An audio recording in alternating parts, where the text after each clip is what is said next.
사기의 징조 크게 두 가지인데요. 어느 순간부터 집주인 연락이 되지 않습니다. 등기부 등본에 무언가 새롭게 새겨지게 됩니다.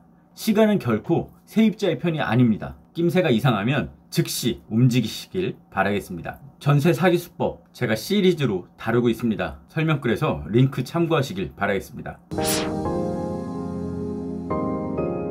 집주인 바뀌고 보증금 떼먹는 경우가 있습니다. 갭 투자를 이용한 사기의 하나인데요. 신축, 구축을 가리지 않고 오피스텔, 원룸, 아파트까지 다양하게 발생하고 있습니다. 아마 처음 전세 계약을 하셨을 때는 큰 문제가 없었을 거예요. 그런데 집주인이 바뀐 다음에 사단이 나는 경우가 많습니다. 사기의 징조 크게 두 가지인데요. 어느 순간부터 집주인 연락이 되지 않습니다. 또 내가 모르는 사이 등기부 등본에 무언가 새롭게 새겨지게 됩니다.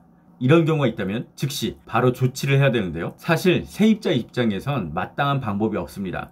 특히 주인이 연락이 안 되면 아주 곤란한 상황에 빠지게 될 겁니다. 이렇게 도무지 방법이 없을 때 원래 집주인을 족치면 됩니다. 지금 여유롭게 남 사정 봐줄 때가 아니니까요. 즉시 바로 지금 오늘 당장 아니면 내일 아침이라도 움직여야 됩니다. 관련 법령 그리고 판결에 기초한 내용인데요. 임대인 지위 승계라고 검색하시면 나옵니다. 자, 저는 요점만 알려드릴게요. 전입신고, 이사를 들어온 임차인은 대항력이란 게 생깁니다. 원래대로라면 주인이 바뀔 경우 임대인의 지위도 자연스럽게 승계가 되는데요. 대항력을 갖춘 임차인이라면 임대인 바뀌는 걸 거부하고 계약 해지를 요구할 수 있습니다. 누구한테? 이전 집주인한테. 언제까지? 상당한 기간 내에 라고 되어 있습니다. 근데 시간이 많지 않아요. 낌새가 이상하면 즉시 움직이시길 바라겠습니다. 이게 끝까지 가면 결국 소송인데요. 저는 그 소송 전에 어떻게든 대처할 방법을 말씀드리고 있습니다. 집주인이 연락이 안 된다. 일단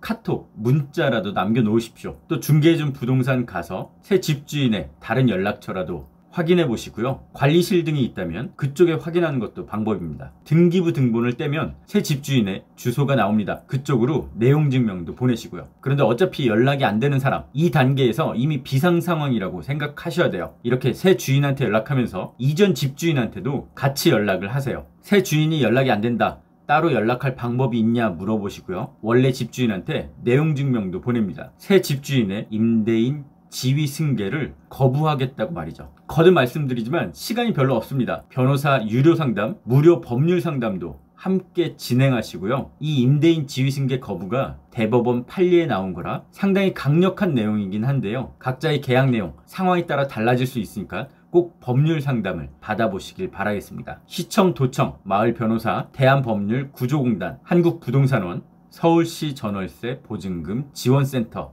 이런 기관들이 있습니다. 자, 중요한 거 두 가지. 전입신고를 하고 실제 이사를 들어왔어야 되고요. 또 하나, 보증금 받을 때까지 절대 이사를 가거나 전출을 나가면 안 됩니다. 어느 날 등기부에 이상한 게 새로 생겼습니다. 집주인이 얘기를 하길 그거 바로 처리해주겠다. 아무 이상 없다. 이런 말 절대 믿지 마시고요. 즉시 강력히 대응하셔야 됩니다. 이런 상황의 특징, 시간을 질질 끈다는 겁니다. 시간은 결코 세입자의 편이 아니라는 거 기억하시고요. 특히 집주인이 연락이 안 된다. 이 경우 즉시 대응하시길 바라겠습니다. 하루라도 빨리 움직이셔야 돼요. 어물쩡거리다간 결국 보증금을 다 떼일 수도 있습니다. 더 이상 시간 보내지 말고 즉시 움직이시길 바랄게요. 자, 이런 전세 사기 시리즈 이 영상 마지막에 카드를 클릭하시거나 제 설명글에 다른 링크를 참고하셔서 소중한 보증금 잘 지키시길 바라겠습니다. 다음에도 더 좋은 정보로 찾아올게요. 지금까지 부틴이었습니다.